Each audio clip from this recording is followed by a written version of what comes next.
For the materials, I'm using Herrschners Willow Yarns Meadow in the color Taupe. It's a size 4 weight yarn, so feel free to substitute with another size 4 weight 100% cotton if you'd like. The crochet hook I'm using is an H8 5mm, and then I'm going to use a likey pindle because I'm going to be pulling from the outside of my skein and I want to minimize the crazy yarn ball going all over the place. Start by creating your slip knot, attach your crochet hook, and then chain 14 chains.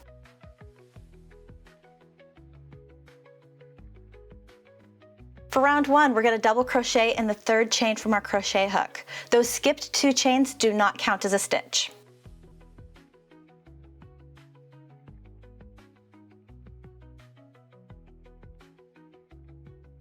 Great, and then make 1 double crochet in every chain all the way across.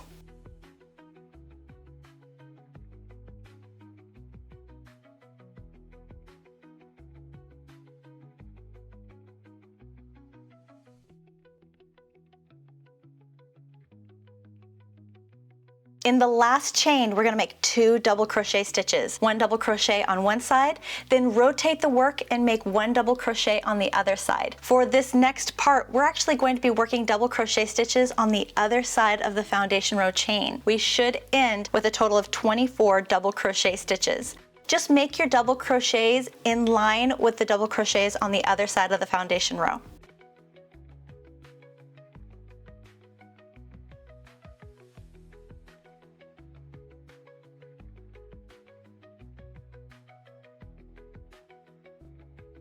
And stitch number 24. If it helps, please count your stitches so you can stay on track.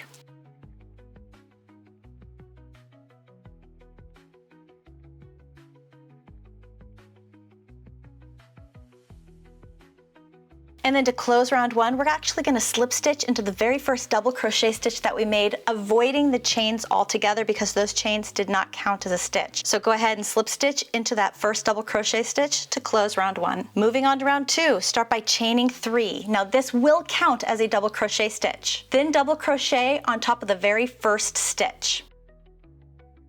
Great, that is technically our first V.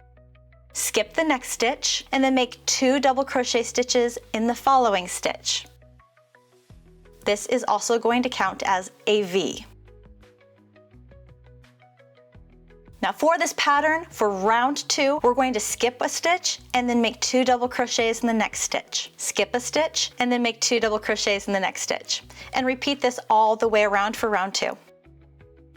Let me go ahead and meet up with you at the other side, just so that way I can show you how I get around to the side in case you're curious how that'll look. Right, we've made it to the other side and we're just going to continue the pattern. Just skip a stitch and then make 2 double crochet in the next. Skip a stitch, make 2 double crochet in the next. Don't do anything special for the other side. Fabulous. Now keep it going. I'll meet you at the end of round 2 to show you how we will close the round.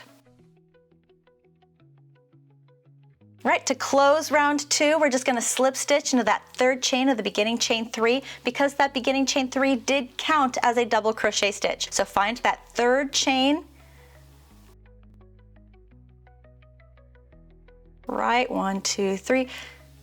Slip stitch into that 3rd chain to close round 2. Great, and this is what it'll look like. You see those beautiful V's and the pattern really showing up.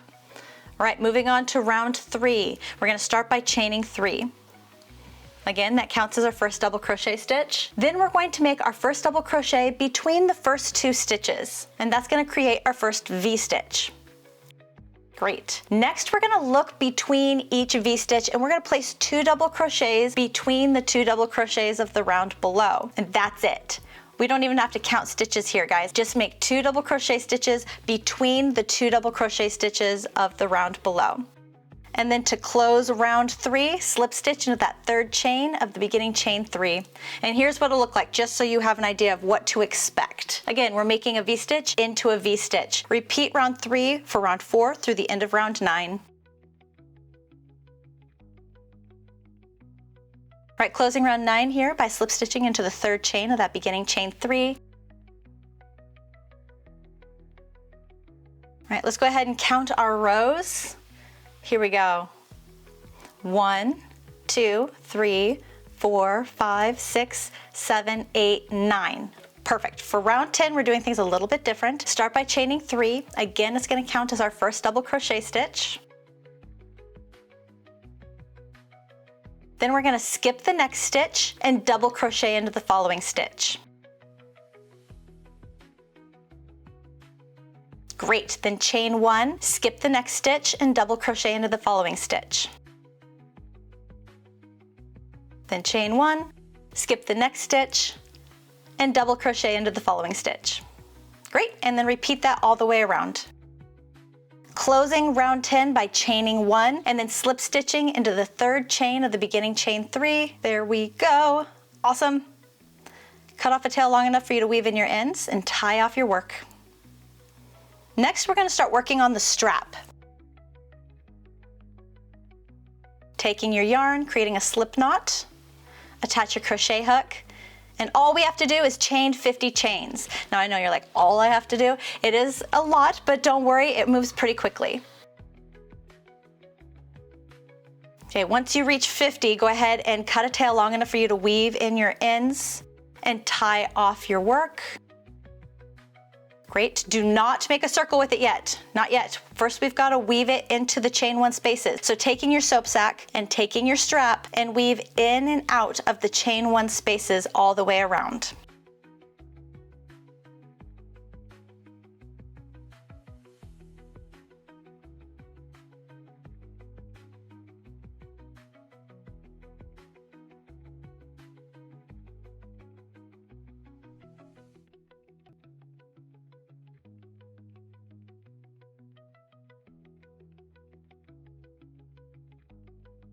Okay, double check to make sure you've made it all the way around. Oop, I have not made it all the way around yet. One more. There we go. We want both ends to be facing outside of the soap sack. We don't want any of our ends to be pointing inward. So that's a big tip right there.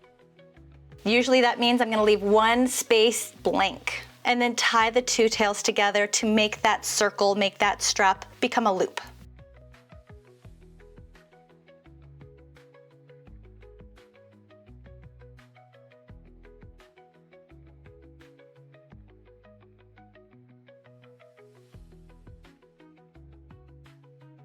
Great. This is what you'll be looking at this point. Now let's clean up the ends. Let's clean everything up. Take your yarn needle, thread your yarn needle with one of the tails.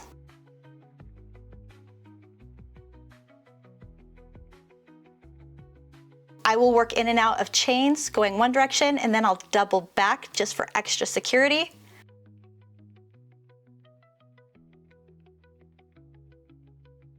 Great, and then cut off the remaining tail. Do the same thing on the other side.